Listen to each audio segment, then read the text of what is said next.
আসুন আমরা cake decoration করি। তোমার খুব পছন্দ কেক? আসো তো কি বানাই। কেকটা প্রথমে স্লাইস করে কেটে নিব। ওকে ছোট্ট?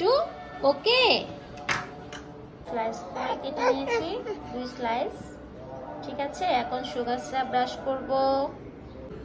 বাবা আসো তো আমরা সুগার সিরাপ ব্রাশ করি। ক্রিম খাচ্ছো? Okay no problem. করার পরে কোটিংটা করে রাখলাম।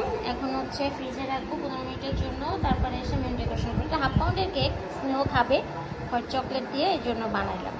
কেকটা হট চকলেট গানাশ দিয়ে করা হবে। আমার স্নেহ খুবই পছন্দ। হট চকলেট গানাশের ভিতরে রেড মাইনের অরেঞ্জ কালারটা একটু মিশিয়ে নিলাম। এবার ফ্রিজে রাখা কেকের উপরে ডেকোরেশন করব। হট চকলেট গানাশটা এখন কেকের উপরে ঢেলে দিলাম।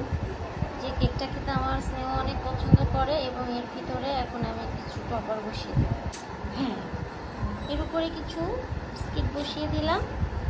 ঠিক আছে, চপার, চকলেট চপার। এই যে একদম সিম্পল ডেকোরেশন। কেকটা কিন্তু হট চকলেট গানাশ দিয়ে কেকটা ডেকোরেশন করলে খাইতে অনেক ভালোই লাগে। ঠিক আছে, এখন হট চকলেট গানাশ কেক। না আমরা কেক কাটি, কেক কাটি। এই যে আমার বড় ছেলেটার হোয়াইট চকলেট গানাশ কেকটা অনেক পছন্দ। কাটো কাটো কাটো। হ্যাপি বার্থডে লাগে না আমাদের?